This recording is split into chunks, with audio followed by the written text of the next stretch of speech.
What up, everybody, and welcome once again to the Endzone, brought to you by Gym Bag Entertainment, and it's your football show by guys that love football. And as always, it's your host, your boy Craig, here with my co-host, your boy Ace, and we have a jam-packed show for you today. Jam pack. Oh yeah, we're gonna be talking about it all: NFC Championship, AFC Championship, Super Bowl, Pro Bowl, Craig and 0 for 2 this weekend.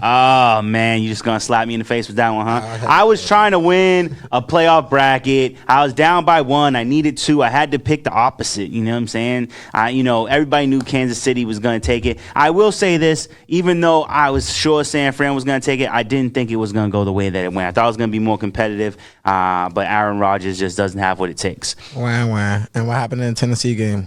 Over.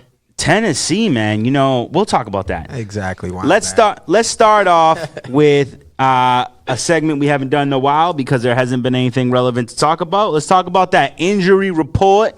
Tevin Coleman goes down early with a dislocated shoulder. Not the most devastating loss, but definitely a big loss for San Fran, man. It's a big loss, but did you see what their running backs did? So yeah, man. It's like it's next man up situation. I think they'd be okay. Oh yeah, Mozart put the team on his back, but Tevin Coleman is definitely a guy that he can bust that field open. He's been playing really well. Exactly. Look what he did to the Patriots in the Super Bowl that Atlanta lost. He scored. He was scoring in that game. Why do you think always has to revert back to them guys? Because that's man. They've been out for they've been golfing and sipping and standing on cars for how long? 3 weeks now. What I'm saying? We doing big things over here. You can't talk football without saying Patriots. I'm just saying it's just not a possibility. All right, now let's talk about some players that are retiring. We got 3 guys on this list, and one of them to me is just a huge surprise, and that's Luke Kuechly, linebacker of the Carolina Panthers. Tell me your thoughts on this. Well, my thoughts on it is I love Kuechly, man. I love him. I used to love watching him play. I know that he's going to be a great coach in the NFL if he decides to be a coach wherever, if that's his passion. I like that he retired early because he's 29 at a linebacker position, 28, 29 years old at the linebacker position, and it's like after you seeing what's going through with some of these football players, why not retire at a young age? You still got your youth, a little bit of major money. You're still going to make money, whatever you choose to do in your life, and why not just live it? But he started out of 128 games. He started 118 games. Wow. Only missed 10 games in 8 seasons. He had combined tackles. His combined tackles is 1,092 yards. What am I talking about yards? 1,092 tackles. He had a total of 690 solo tackles and 402 assisted tackles. He had 12 and a half sacks, 18 interceptions, touchdown. Wow. All that for a linebacker. That's crazy. He was an animal when he first came into the league, though. He's still an animal. That dude's a dog, man. Luke Kuechly is one of the best of his position to ever play the game. His football IQ is so up there. And to think that, he can go back to it. He can return to the Carolina Panthers and start off probably as a linebacker coach, build those guys up, and at some point in time convert into a defensive coordinator. A guy like that, I think, would make an exceptional defensive coordinator for whatever team he ends up landing on. But I'm sure he'll start off as a linebacker coach because that's the position that he knows best. I definitely say the best of luck to him. I loved watching him play, and I can't wait to see what he does in that coaching position. I know some team is whether it's Carolina or another team, someone's gonna want him because a guy, like I said, a guy with that much raw natural talent, he definitely has something to share. After just seeing what Vabro just did in Tennessee, so it's like those player coaches is going to be a big thing coming up. I think so. Even Gerard Mayo, he's acting. I think he's a linebacker coach, but he also kind of works as defensive coordinator. And there's been talk of him even taking over coaching. But guys like that, man, you gotta. There's a few guys still left in the league that played with some of these guys. Even a Leftwich. Yep. He's the offensive coordinator for Tampa Bay. Oh, is he? Is he? I didn't know that. Is it Leftwich? it's one of those quarterbacks here that was like a running quarterback. Like, you know, a player who's playing right now who I think would, and if he turned into a coach, I think would be great is Richard Sherman. Oh, yeah, but he's still active. Yeah, he's still active. I'm just saying, like, one day I think he's going to make an excellent coach.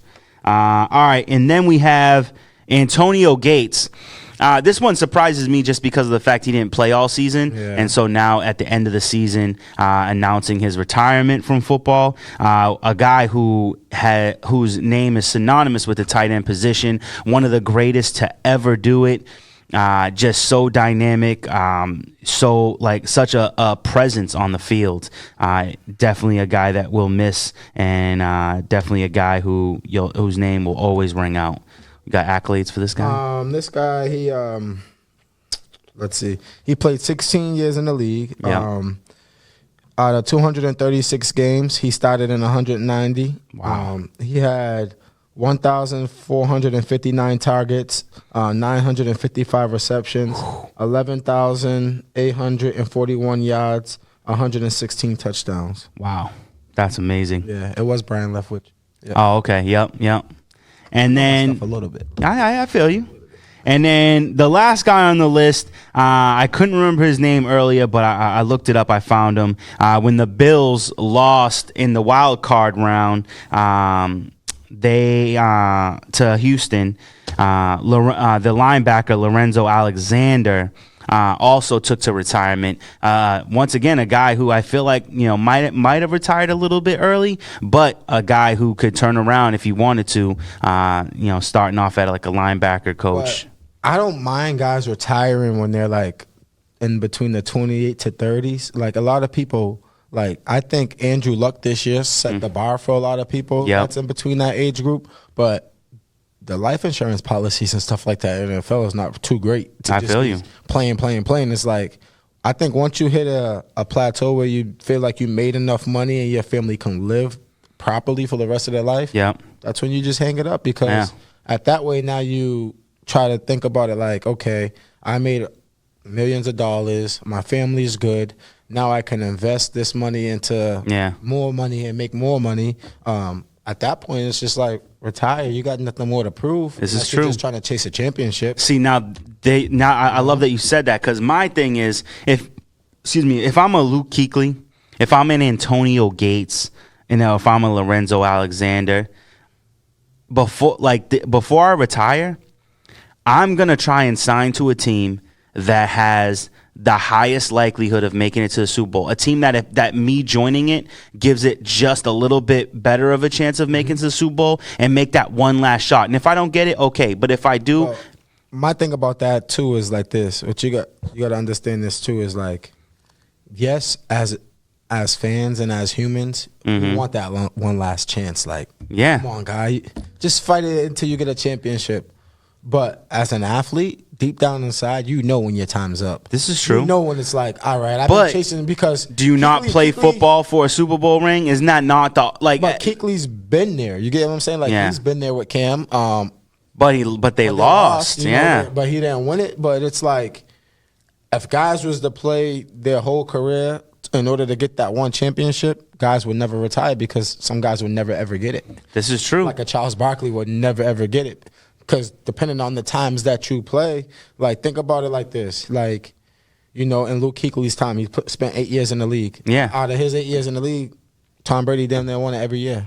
This is true. You get what I'm saying? And, like, if you sum it up to that degree, it's like, now, do you see Carolina making it anywhere right now that we already established that they're every. And that's what I'm saying. Like, you can't, like, guys like Luke Kuechly, guys like Larry Fitzgerald, Lorenzo Alexander, who are playing on teams that are very unlikely to win a Super Bowl, even like before their final days, before they retire. Why not get that 1 year deal with a team like the Saints, with a team like the Pats, with a team like Kansas City? Those teams technically, gotta want you too. It's not like it's your decision to go there. They gotta want you to go there because they gotta want to believe that you can make a difference. You think Kansas City wouldn't want Luke Kuechly? I don't know, because if you look at it, it's different. I'm not I'm not like a defensive coach at Kansas I hear City. you. You get what I'm saying? But I'm not saying nobody- I'm not down in Luke Kuechly like he's some trash. No, that's not what I'm saying. But what I'm saying is Kansas City's happy with their defense. You get what I'm saying? Like, I feel you. Patriots was happy with their defense. You know, they had one of the best defenses Well, in the yeah, league. the Patriots might not have room for Luke Kuechly, but I do think a team like Kansas City. But okay, yes, you could say Kansas City because they made it there. Luke Kuechly played in the Heat his whole career. He wants to go retire out. He don't want to go up in Kansas City and play in the cold. I feel you get what I'm saying? There's things like that. I get that. I get that. Now you're moving your whole life to one city for 1 year to chase a championship. Yeah. And you know someone like Luke Kuechly probably got a whole family that he has to pack up with him. You get what I'm saying? It's like I feel you, but I think all the tangible moving parts within it. Like, yes, I would love to see Luke Kuechly. He's one of my favorite linebackers. Go out with a championship and win a championship. But in reality, Allen Iverson was one of my favorite point guards, and he never won it. So, yeah, you get what I'm saying? It's tough. I completely championships and all. Like, people don't. I think, and this is being honest with you. Yeah. And growing up in Massachusetts and seeing Lynn Mass and seeing what the Patriots did, they spoiled it for a lot of people. You get what I'm saying? Because so many people are selfish to the fact of championships and make it seem like championships are so easy to get. Like that Tom Brady and Bill Belichick run that they did, we would never ever see that again. we'll never see. Not, you get what I'm saying? Not to that But degree. To fans and to people on the out, they make it seem like, oh, this team needs to win a championship. That team needs to win a championship. Like they believe like it's so championships are so easy to win. Oh, see, and it's really. I'm not saying you. No, yeah. And it's really hard. Like they don't understand the time, the effort, the manpower, the film sessions, all that. In any sport, like not just football, basketball, baseball, hockey, anything like. To be a champion, it's tough. Yeah, it's tough. And oh yeah, I think that's why you know it's so rare that you know the Michael Jordan era, six rings in 7 years. You know, the Patriots era, 6 rings, and it's even think about it. It's 6 rings over 20 years. Yeah. Where like Michael got 6 and 7. 6 and 7. You know that right there. Like not to get away from football, but like that's one of the reasons why like I always have a hard time, and I don't want to get into that discussion. I always have a hard time with like the people saying LeBron is better than Jordan. I'm like, yo, I don't care what you say. You can give me any accolade you want about LeBron James.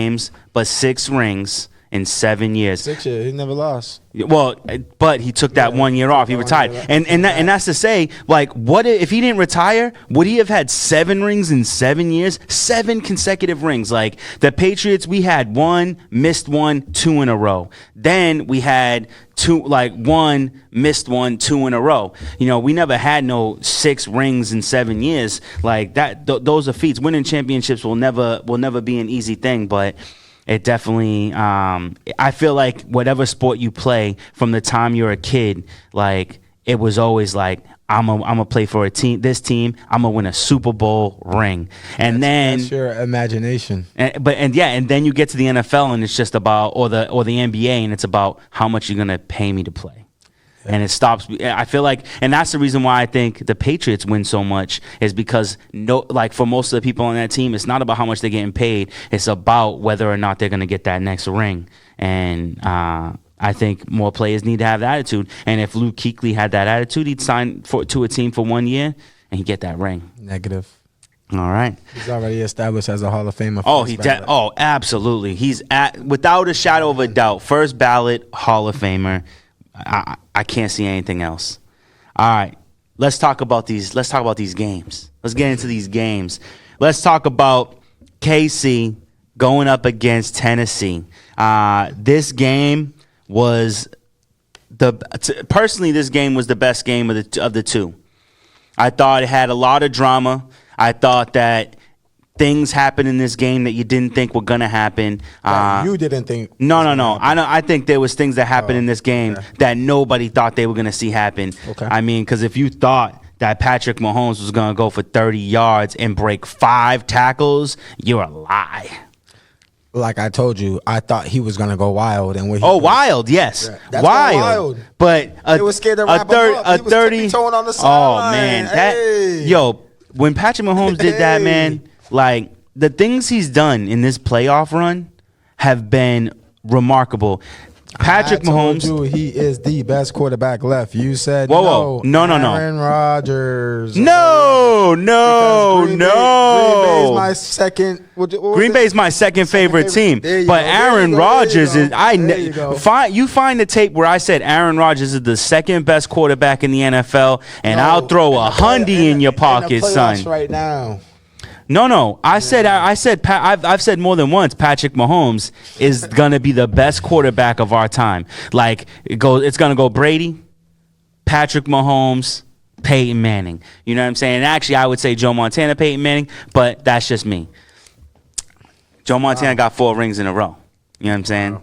So, all right, let's talk about this game. Tennessee starts off great with a first drive. They bring it downfield, get inside the 20 where they stall out and they have to kick a field goal. I was definitely disappointed in that. You get inside the 10-yard of an AFC Championship game and you got to score. Me personally, I say they should have went for it on 4th down, but whatever. They get the points on the board. And then, what had me thinking that it was that Tennessee was going to take it. Second drive, KC 3 and out. You know what I'm saying? Right off the rip, 3 and out. And then to flip it, Tennessee throws an interception on the next drive. Mm-hmm. But that turns in. But Kansas City, then they don't even convert that. They end up punting it. And what does Tennessee do?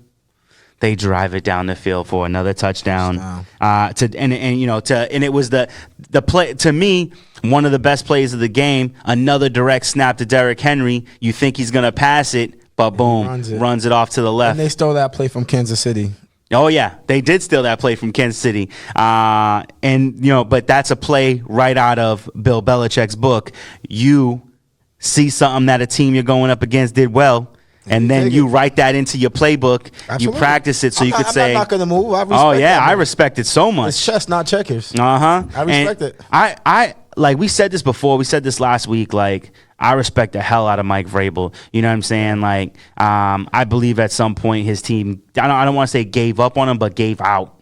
I would say, I wouldn't say gave up, but again, I like how you put that. They gave out because you could tell he did a hell of a job coaching in those games that he coached. Like those 3 games he coached, you could tell coaching played a big factor in some of the decisions that was made. Yeah. Because there was a lot of surprises and stuff like that to the regular audience of the NFL. It was some surprising things, but there was moments in the stretch where coaching took over those games, and you got to take your hat off to him. Yeah, man. I mean, like, he's doing big things. He's showing that he is absolutely, without a doubt, one of the coaches to be revered in the upcoming seasons. Like, he's going to be doing big things over there. And then, but let's talk about.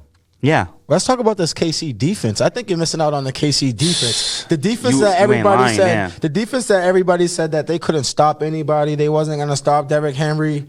What happened with what's his name? Chris Harris Jr., number 95, clogging the hole every play. Oh, Chris Jones. He played only third down. Clogging it. He only played third down only. They only let him in third down because he came back from injury. Yeah, because he was hurting. Yeah. Yep. He had Derrick Henry running timid, like. They kept him under 80 yards. I think he had like 70 something yards. At one point I know he had 60. He had 19 attempts for 69 yards and a touchdown. Wow. That was his final stats. Ryan Tannehill was 21 of 31, 209 yards, 2 TDs, 0 interceptions. He was sacked 3 times. Chris Davis, he had 8 targets, 5 receptions, 65 yards. Corey Davis. Brown had 6 targets, 3 receptions, 51 yards. And Smith had 4 targets, 3 receptions, 38 yards. That's it. You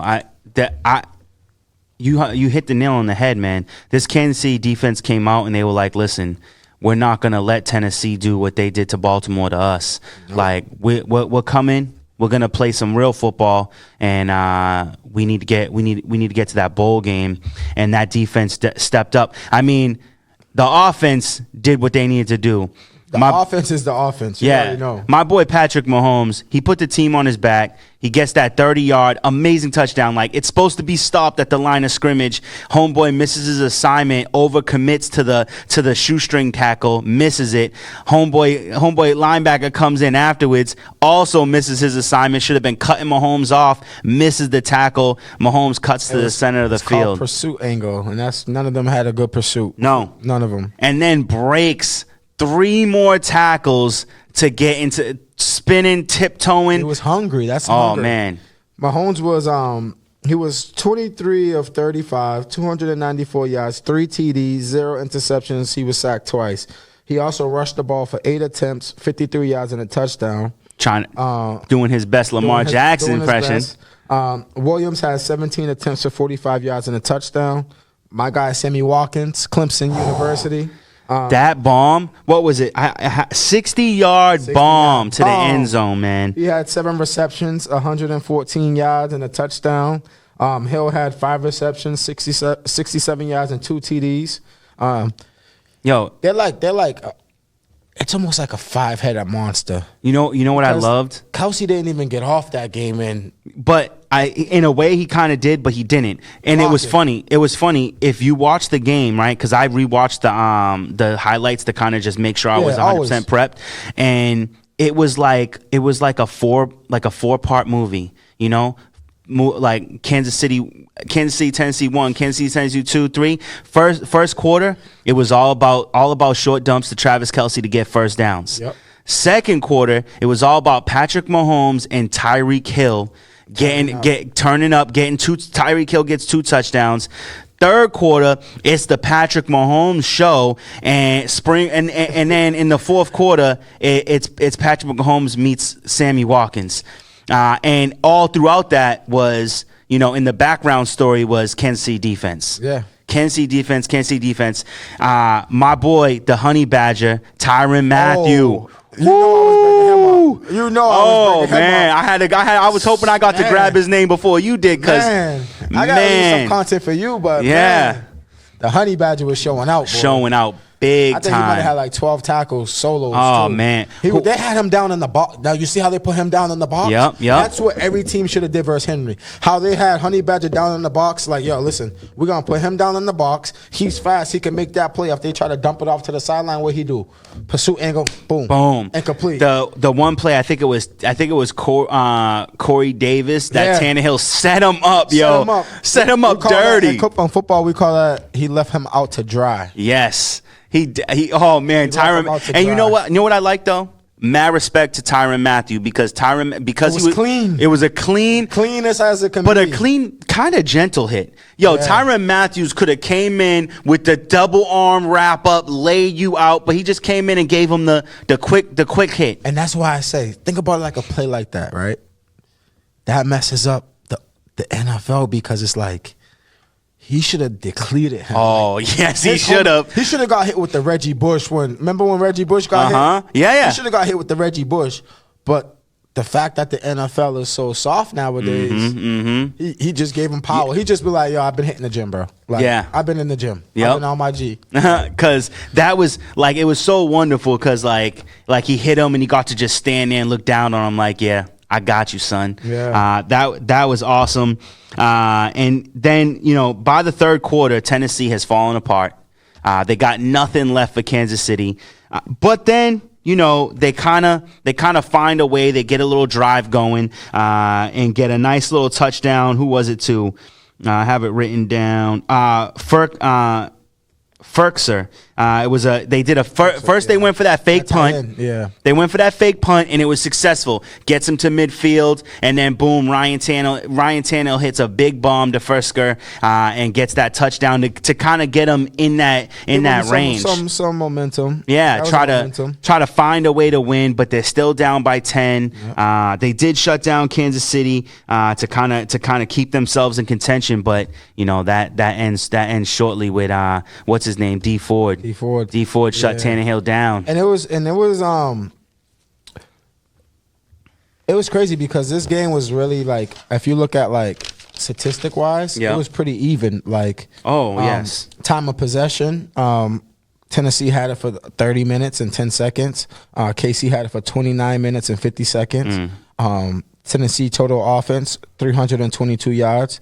KC's total offense, 406 yards. Tennessee had 237 yards passing. KC had 294 yards passing. Tennessee had 85 rushing yards. Kansas City had 112 rushing yards. Tennessee had 20 first downs. KC had 27. Penalties was both about even, 8 and 9. They both had 0 turnovers. Zero. Yeah, they didn't throw no picks or nothing like that. No turnovers in that game. Wait a minute, I thought Tannehill threw a pick. The pick that he threw hit the ground. Oh yes, it was a great play. It was a great play. He jumped the hip as you teach a DB, ride the hip, jump it. But when he was going down, the ball slipped in, hit the ground. We call it like he cradled it, which is like take it away. But all these video evidence and all that stuff nowadays, like. It gets overturned but if it was like a live play, that was clean. Oh yeah, like high school or something. That was that was beautiful, man. I like that a lot. That was dope. And then the play calls was Tennessee ran 59 plays and KC ran 65. So that game was really like it was an even game. That's why I felt like it was the best game because at no point was it ever over for Tennessee? Yeah. They were always in the game. They still had a fighting chance. Yeah, they still had that fighting chance. They were still in the game, and it was one of the most enjoyable playoff games. And Tennessee proved that they deserved to be there. Like if they got absolutely dominated, you'd be like, oh, maybe it was a little bit of luck that got them there. No, they deserved to be there. They proved themselves. They did what they needed to do. They just I feel like the third quarter. They really just lost their way. That Tennessee team is going to be scary these next few years. A.J. Brown next year? And I'm just telling you, like, if I was them, I'm bringing in, honestly, the only thing that they really was missing was maybe another offensive lineman. I thought the offensive line to me seemed tough. They did, but they was getting blown up too. Like on third down situations, they was getting blown back. Yeah, they were getting stopped. And Henry didn't, you're going to say all the attempts he had for the little bit of yards, but that comes on the offensive line too when they're stacking the lineup and stuff. I think what happened to Tennessee, they was overmanned. Yeah, basically what KC did was added Honey Badger into the box so they could have the offensive line overmanned, which was great. Which was great coaching by that defense. But what I mean by another offensive lineman, they could be good. Subs rotation. Yeah. They can bring in another receiver and even help out Brown and make that offense even more dangerous. I think they should definitely work on a receiver. Yeah. Because you know what? To me, that what they don't really have is, even though they have Adam Humphries, they don't have that high-level slot receiver. No, they don't. Yeah, high-level slot / like a possession receiver. Like their team is full of home run hitters. Like Brown is a home run hitter. Yeah. He could be a possession receiver, but no, he's a home run hitter. Yep. Like he send them deep, touchdown. Exactly. So they don't have nobody that can control the possessions of the game. And Davis was doing it for a while for them, but I think Davis had a real off year this year. I really thought that this was going to be his year. I thought he was going to really with the addition of A.J. Brown, I thought it was going to really be the year for him. And he didn't really showcase that. And I actually thought it was an amazing move to grab Adam Humphries. I thought he was going to be a huge part of that offense. And in this playoff game, he had those 2 big first downs. One was a 4th down conversion, and the other was a 3rd down conversion, cutting over the middle. Yep. So he does have that hungry get it, but I feel like if they had someone like an Edelman or a Cole Beasley, like one of those guys who's just they get you them first downs, that clutch player, And I don't know if Adam Humphries is the answer. Maybe another year on the team might change that up, but I feel like they just need that one guy. I think any team needs a high level tight end, but it's not something that I feel like they're in desperate need of. Yeah. Jonnu Smith is getting it done, and if they can get a 100% healthy Delaney Walker one more time, that could be a real problem. They got time. All right, let's talk about this Green Bay San Francisco game, man. We went. I know that it was old talent versus new talent, Jimmy G, Aaron Rodgers, and to me personally, I thought I was going to get a better showing. I thought this was going to be a way better game than it was. And even though towards the end they tried to make it competitive, to me it was never competitive. And that's why I'm looking at these stats. This wasn't the same game I'm watching because this happened during scrub time. Yeah, it was garbage time. Yeah, it was garbage time. He got all these stats during garbage time because it wasn't. If he had stats like this, it would have been a closer game. Here's what's crazy. Just before we get into the game, brief breakdown. First drive of the game, Green Bay, they stall out, punt it. San Fran gets the ball, bring it downfield. Big plays by Debo, touchdown by Mostert. Green Bay gets the ball, stalls out again. Punt return, San Fran brings it down. Green Bay gets the ball again. Aaron Rodgers fumbles, but they recover, and they punt. Mostert puts the team on his back, and he drives. Green Bay gets the ball, fumbles again on the snap. San Fran recovers. Mostert. Green Bay interception on the next play to Mosley. Back to Mostert. And then finally, Green Bay scores a touchdown. They didn't score until the third quarter. Yeah, it was like 28. It was like 28-7 at that point. You're Aaron Rodgers. You want that claim that you're the best quarterback in the league. You want to be everything. That's bogus. Throw it out the window. But you're telling me you went 1, 2, 3, 4, 5 possessions and didn't even get a field goal? You didn't even get in field goal range? See, and the thing is like this, and Craig was hackling me before the show. Was like, oh, you had Green Bay. Yeah, I had Green Bay to lose at this round right here. And it's like, so if I was to put like Vegas bet money on that, oh man, I could be rich right now because nobody probably had Green Bay to make it this far. At least I could say I had them to go this far. This is true. This is true. But it's like, my thing is you can't get this far and lose your competitive nature. And they just got everything taken out of them. And they didn't even compete. This game, they didn't compete. Green Bay didn't compete. No. Green Bay didn't compete when it mattered. They didn't compete in the first quarter, second quarter. They waited to the third quarter.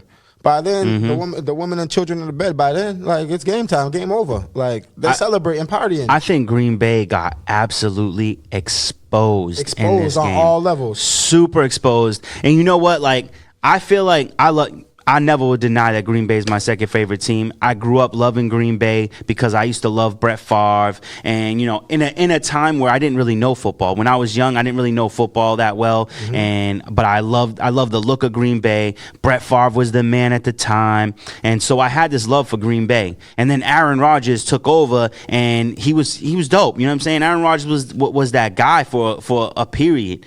But I feel like it's gotten to a point where his legacy is bigger than his actual ability. Yes. His legacy is bigger than his ability because he plays in Green Bay. Yeah. That's it. Yeah. Because you got rid of the coach. Yep. You got rid of McCarthy. Okay. Yep. You thought it was going to be better. It really wasn't. Yeah, offense was really garbage this year. It was subpar, and you slipped by the games you did in order to win. This is true. Let's be real now. And now, speaking of it, it's like a question that I used to ask you for 16 weeks. I'm going to ask you again for the 18th week in a row. Is San Francisco's defense that real? 100% yes. Haven't I been asking you that question? Yeah. When we used to combine them and the Patriots all year? Yeah. And then they kind of took when they played the Patriots and they kind of took the edge over them, right? No. They took the edge over them. What week was that? Was it like towards when Patriots lost to... No. San Fran lost to the Seahawks. Okay, that's Patriots lost to Houston, but it was in the same week. In the same week, and yeah. we was asking. And like, then when the next time we lost, San Fran lost too. Yeah. Like it was like we were neck and neck, losing the same amount of games the whole season. And then I think we lost one more game than they did. And then they pushed over, yeah. Because that's why we ended up in the wild card round, and they didn't. And then it's like you look at Aaron Rodgers' stats. He was 31 of 39, 326 yards, 2 TDs, 2 interceptions, 3 sacks. Aaron Jones, 12 attempts, 56 yards, 1 touchdown. Adams, 11 targets, 9 receptions, 138 yards, no touchdowns. Graham, 5 targets, 4 receptions, 59 yards. Jones had 5 targets, 5 receptions, 27 yards. 2 touchdowns. 2 touchdowns. And it's like that. I felt like what San Fran did, they just took the ball out of Jones's hands and said, hey, Aaron Rodgers, if you're gonna beat me, you're gonna make your history today. Yep. Beat us. Yep. We're gonna keep the ball in your hand, and if you could beat us, beat us. Yep. But Jones ain't gonna beat us running. It has to be you. Yep. You want to be the man. Exactly. You got to be the man. Exactly. And that's what San Fran did. They boxed Jones in, so he couldn't do nothing running. They took away that running game and that quick. I call it like. It's really a run, that quick shovel pass. Yeah. Catch him in stride so he can keep it going on you. Exactly. That's Green Bay's offense was all 1-yard passes turning into 60, 70-yard runs. But San Fran took that home run hit away from them and said, hey, Aaron Rodgers, you want to be the man. You want to be the Brady. You want to be the Drew Brees. You want to be the Montana. You want to be the Elway. Show us today. Yeah. He did it. I agree with you. He had 3 turnovers. You know who's one butt fumbles. You know who my favorite sportscaster is? Colin Cowherd. Yep. He does the Herd. Yep. He's my favorite sportscaster. I love listening to him. And 2 of the things he said is that Green Bay didn't pass the smell test to him.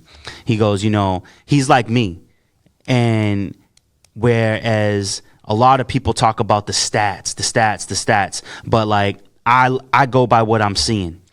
And to me, Green Bay all season was subpar. Yes. And what he said was Green Bay is a 9-7 team, masquerading as a 14-3 team. Absolutely agree. 13-3 or 14-3. 13-3 team. Won in 1 game, so 14-3 team. Yeah. So it's like they're masquerading as this great team. They're in a division where the Bears were supposed to be awesome this year, and quarterback. Yeah, and the quarterback didn't do nothing. Coaching wasn't there. Quarterback. I'm saying quarterback. I feel you, but I think the coaching wasn't there. When it comes to Bears, first thing I'm saying is quarterback, because they had everything, everything they needed, everything they needed to win. They didn't. Quarterback. And same thing with Detroit. Detroit had all the parts. They had all the parts they needed. Yes, but they still was. See the Kenny Galladay, Golden Tate, and T.J. Hawkinson. I'm gonna be honest with you. I'm gonna be completely honest with you. Yeah. For me personally, when it comes to Detroit Lions football, it's almost like the graveyard to me, because you let Barry Sanders go there and retire early, so I would never respect Detroit ever in my life, because I wanted to see more and more of Barry Sanders in my life. Yeah. And I feel like Detroit cheated my life of seeing more Barry Sanders. So I always look at them as the graveyard team and never respect what they have there unless they're in the Super Bowl or something. And they can't get there. No matter who the coach is, Detroit cannot get out of their own way, man. And one of the biggest problems is since Barry Sanders, they've never had a true run game. Never. So they try to once it was like, Barry Sanders left us, they try to invest money in quarterbacks, and none of their quarterbacks actually worked out. They never had a quarterback to work out yet. Stafford's still there. I don't even know who's over there. Yeah. Oh, okay. Matt Stafford, hell yeah. I don't even put people on my fantasy team. Nobody's on Detroit. Me neither. Unless I get you on like that week where I have to drop somebody, to pick someone up and you're there. I did not own a Detroit player this year, man. It was a rough year for these guys. But I think Green Bay got to skate by. I think they had a relatively easy run to the NFC Championship, and then once they faced a real team like San Fran, they couldn't put it together. No. But on the other side of that ball, San Fran is one of the closest to perfect teams in the NFL. They don't have nobody who's too big for their bridges. They have everybody who's fitting just nicely onto the page. And I know you hate when I say it, but it's reminiscent of those classic Patriots Super Bowl teams. No big star, but just a big team. Listen, the difference with the San Francisco team is this. They trusted their process. You know what I'm saying? Yeah. After like the Joe Montana days and the Jerry Rice, and they want the Young. Mm-hmm. Once after like basically Steve Young and Jerry Rice, they went downhill for years. Ownership. No, I'm not saying nothing wrong. I'm just saying they went downhill for years.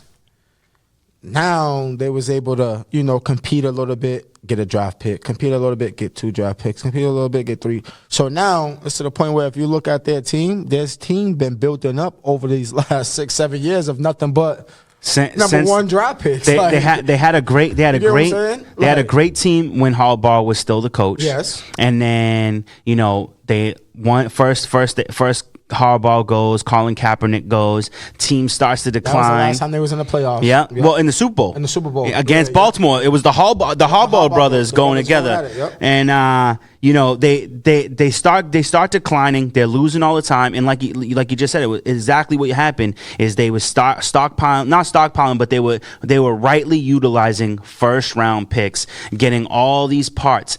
And then, they signed Richard Sherman. Then they trade the Emmanuel Sanders trade. To me, that just put them over the top. We said it. Yeah, when you want to say not necessarily signing of the year, but like the timing of that signing makes it the best signing of the year because without Emmanuel Sanders, and not that he made the team, but without Emmanuel Sanders, you might not be where you're at. But it's the collective whole, and Emmanuel Sanders was just that one missing piece. I say again, and this is why I say sometimes you need that big name out there because Emmanuel Sanders is someone who's unselfish. You could tell by his route running. He runs routes in order to get Kittle open.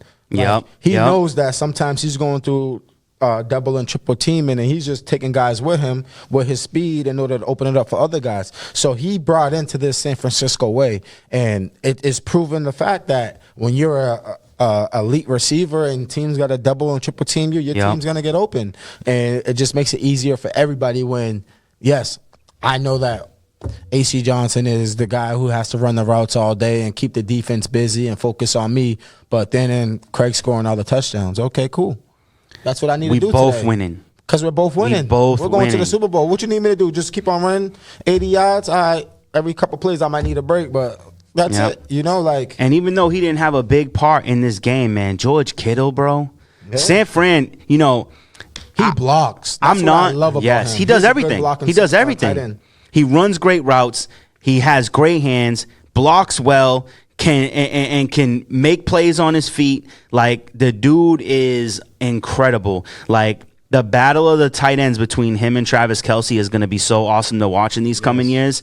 And right now, once we start talking about this bowl game, I feel like nobody can predict the winner of this game. I don't care what anybody says. You could say, "Oh, I picked Kansas City, and if Kansas City wins, I knew it." So we can go on to that. Yeah, next anyway. Yeah, because this game was just. I do want to say this though.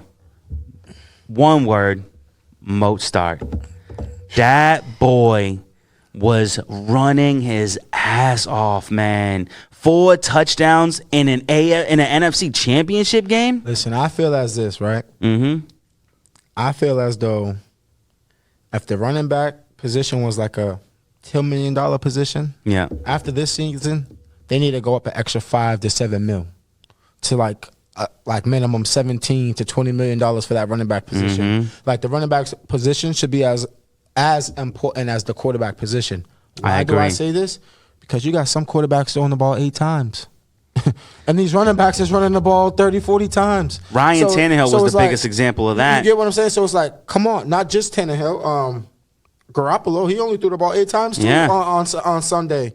And Mostert went crazy. Mostert, really, man. And what's great that I loved about Mostert's little run, none of it was inside of 10 yards. No. Most of his runs were outside of 20. He fought though. Coleman, we watched him last week go crazy too for Stanford. Yep. And then now it's Mostert. It just shows you how much talent they really have because they're not when Coleman goes down, you're like, okay, yeah. As Green Bay defense, I'm like, word, this is gonna be easier. Then this dude comes and it's 4 touchdowns, 200 plus. Damn. I'd rather have Coleman back in. And even Deebo Samuels, man, that dude was just awesome as well. Future. He is. He's just one of those receivers who can do everything, make it happen on his feet. But he's, they always have those utility wide receivers, like Tavon Austin, a little bit used to be Tyler Lockett, even though he kind of came into his own. That like they can do those wide receiver sweeps when they run behind the quarterback, get a little toss, and they run out. Yep. They can return punts. But Deebo Samuel can catch. He can run his routes. He can get open. He can catch, and then he can make plays on his feet. And that to me makes him a all around like high level wide receiver. He's like the version of Tyreek Hill. Yeah. That's exactly who he but is. like This just game is a little similar. bit, just a little like Tyreek Hill is a little bit above, but I would say Tyreek's a little bit above because he's been doing it a little bit longer. And Yeah. he's a little bit faster. what is Deebo going to look like in 2 years? Absolutely agree. That's why I'm not taking anything away from him. So I'm loving That's that. why I call him Baby Hill. All right, so let's talk about this. We got San Fran going up against Kansas City for the Super Bowl. Well, What are we looking at here? What needs to happen for either team? I'm gonna tell you like this, and this is the best way to put it. I was telling my homies this the other day. They asked me who I like. I told them wait till Tuesday on the show. I let them know. Yeah. But still, Tuesday the show's here, and I still don't know. And I don't know, man. The best thing I said is like you have San Fran, which has the best defense in the NFL this year. Yep. Versus KC, who has the best offense in the NFL this year. Yes. Like Baltimore was just regular season stuff. KC was year-round stuff.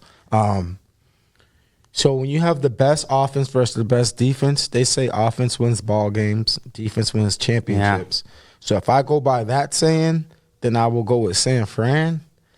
But I just can't count a man out. I can't count a man out that was down 2 games in a row and managed to call himself out. You show me that you're warrior status. Yes. Like, you're like, I could throw you in fire and you're going to come walking out like you're a warrior, bro. Like, I can't go against that. So for me, honestly, fans out there, this is the first time you're going to hear me say this. You might want to take a over or a under or prop bet it. But as far as this game, like the -1 spread, stay away from it. Don't touch it. Unless you're a diehard San Fran team, take San Fran. If you're a diehard KC fan, take KC. But if you betting man that you just betting on the game, I would stay away from the spread and bet like the prop bets, like who's gonna get heads or tails on the coin flip. Yeah. How many yards? Those you think side bets, how many yards man. you think someone's gonna go for in that aspect? And I like how you said the over under. Yeah, as in that, because to take if I sit here and be like, yo, to take a team for the game, I don't know, Craig. Exactly. And you know what I love? I love what you said. You know, best defense going up against best offense. But what we've also just been discussing is Kansas City's defense is coming together. They're coming together. So you can't leave them out. And San Fran's offense is not bad. Like they are. It's an excellent offense. Sammy Watkins, Deebo Samuels, George Kittle, Mostert, Jimmy Garoppolo is not a bum, yo. Like what's really gonna happen in this game? You know what I'm envisioning in my mind? I see a lot of big plays happening. You know what I envision in my mind? And this isn't about the team. It's about just the game. Philly versus the Patriots. This is what it's making me think of, where it's going to come down. It's going to be big plays all day. Just score. Like each team gets the ball, they score. And then it comes down to either who has the ball last or who makes that big play. I honestly believe it's going to come down who has that ball last. But if you was to say, hi, you're thinking over or under 50? Oh, over 50. Over 50? Over 50. I believe so, too. I believe, like, the spread right now is, like, 52.5, 53 points. It's going to go over that. I love the over. I love it being, like, 30-something to 30. Yeah. I mean, like I think the scores are going to be in the 30s. You get something like in that nature or something like that. But, like you said, it's going to come down to who's going to put together that last-minute drive. Crunch time, their team's going to be down 2 points. It's going to be something that you dream of. Like a coach always tell you, dream before it happens. It's going to be a play where it's like 1 minute left in the 1 minute left in the game. One of those teams down 2 points. They got to march it 60 yards to get in field goal range to win by 1. Do that kick and hit it or miss it. Like, it's going to be one of those. Exactly. Type of, like, sweaty, or it's going to be that last moment and Patrick Mahomes is driving down the field. There's 1 minute left in the ball game. He gets to that 40-yard line. They're down by 2 points. They need to get in the field goal range, and Nick Bosa comes in for the strip sack. And San Fran covers it. So here's my thing. I struggle picking it, but there's 2 things I have in mind.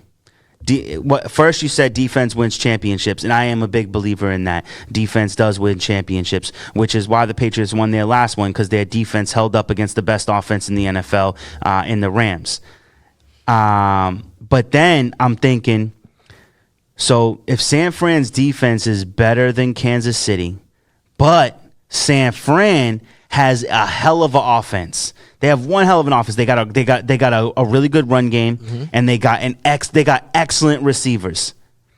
Kansas City has arguably the best offense in the NFL. They have the best quarterback in the NFL, and their defense has literally just found its way. But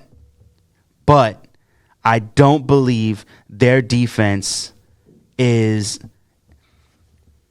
I think San Fran's offense is closer to Kansas City's offense than Kansas City's defense is to San Francisco's defense. And I think that's what's going to edge it out. So hypothetically speaking, if you're saying San Fran's defense is a 10, I'm saying Kansas City is like a 7.5, 8. And if you're saying Kansas City's offense is a 10, I'm putting San Fran at like a 8.5, 9. Oh. No, I'm saying I think it might be. Now here's the trick to that, right? Yep. This is just to throw it at you, because I already sat there and established that I don't have no sides. Yep. So now I like to pick apart whatever you just said. Okay, do it up. We just saw Kansas City's defense play versus the best running back in the league, right? Mm-hmm. A guy who was averaging about 120 yards a game. No, 180 yards. 180 yards, boom. In the playoffs. In the playoffs, right? So KC's defense held this man to 69 yards, right? Yes. Now you have a San Fran team that's running back by committee, because that's how they're playing, running back. Yep. Coleman's hurt, so so it's between Breda and Mostard. Yeah, so so it's running back by committee. Whoever they choose to go with that day, they go with. So, in the sense that they just stopped Henry, I don't believe in San Fran's run game to do what they did against Green Bay on KC. Yes. I do agree with that. I think they're going to have an all-around game. If I was to say KC's weakness from what I saw in that game, and if I was coaching Tennessee, where Mike Vrabel went wrong in that game, he should have used Mariota more. Because if you notice that one play he put Mariota in, he came out, ran the ball for 9 yards, got the first down, took him out, never saw Mariota again. Yeah. So you sprinkle him in there with Tannehill, I think they would have been able to balance KC's defense. Yeah. But they didn't do that. So with San Fran's offense, I feel as though, like you said, San Fran's running game is not better than Tennessee. So I think KC's run defense has the upper edge over. KC's run defense has the upper edge. I will say this, though. San Fran's run defense. Aaron Jones was one of the top running backs of the season and actually was tied for most touchdowns from a running back position. And even though he did get 2 touchdowns in the game, both touchdowns were goal line touchdowns. Yep. And he didn't have his yardage was low. And that's what I'm saying. They both shutting down runs. They took away the run. Yeah. San Fran did a great job. You get what I'm saying? I'm not taking that away from them. Yo, this is a tough game, that's what I'm telling you. If you go down the list for play-by-play and everything that happened, they're neck to neck. There's no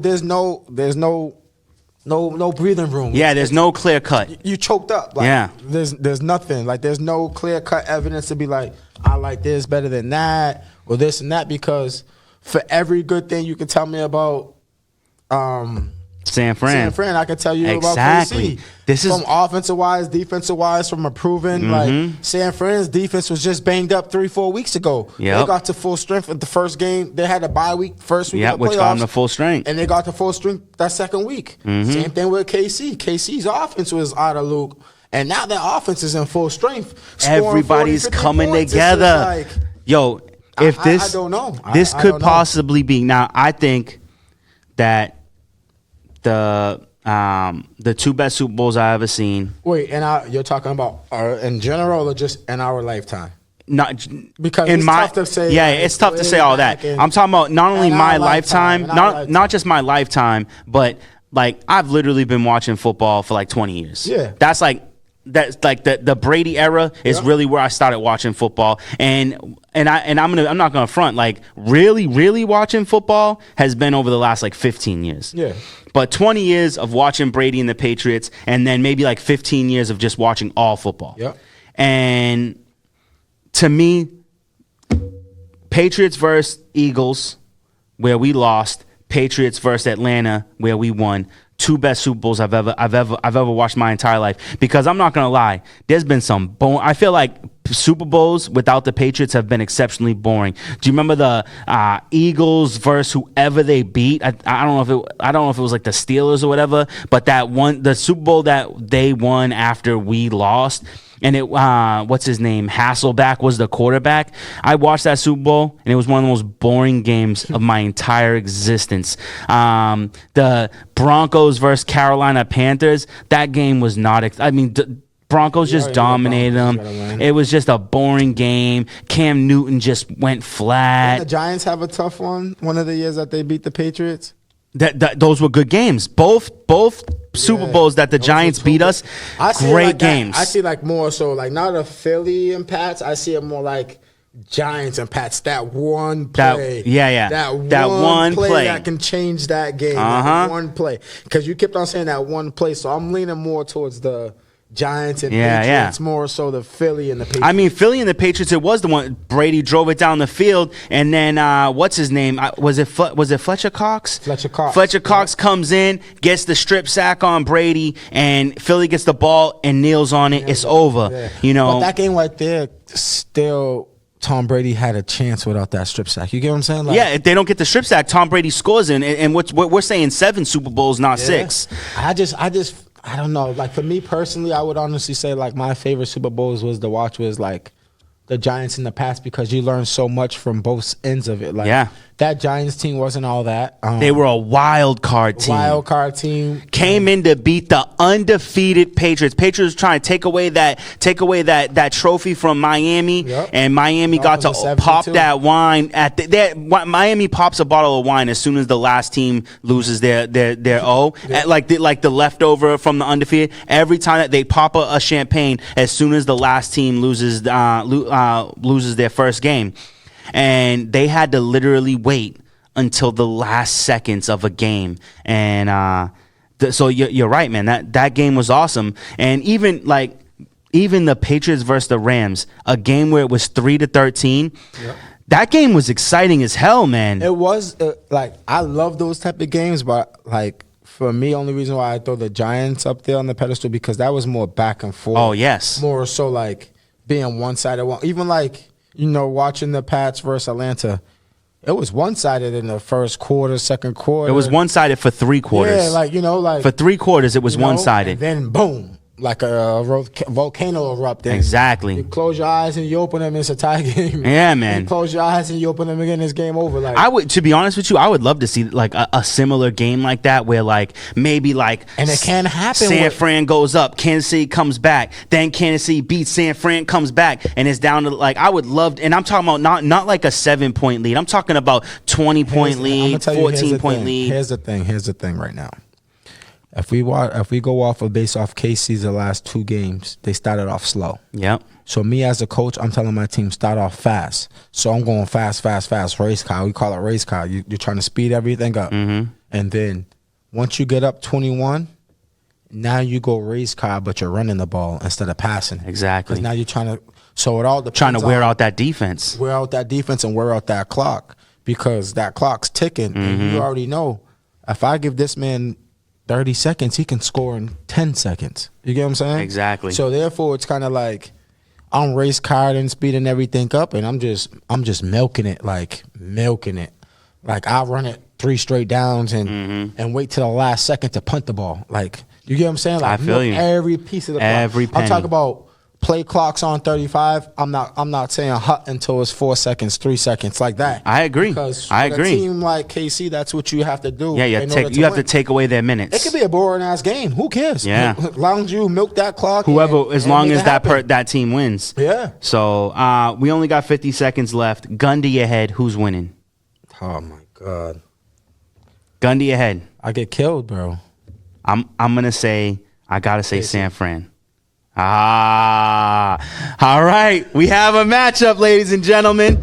All right, with that being said, as quick as I can, Pro Bowl made a new rule. Instead of onside kick, the team can the kicking team either kick it off. There's no more kickoff on onside kicks. They just get the ball to 25, or they can kick it off. And if the receiving team doesn't get to the 15, at least to the 15-yard line, the other team gets 4th and 15.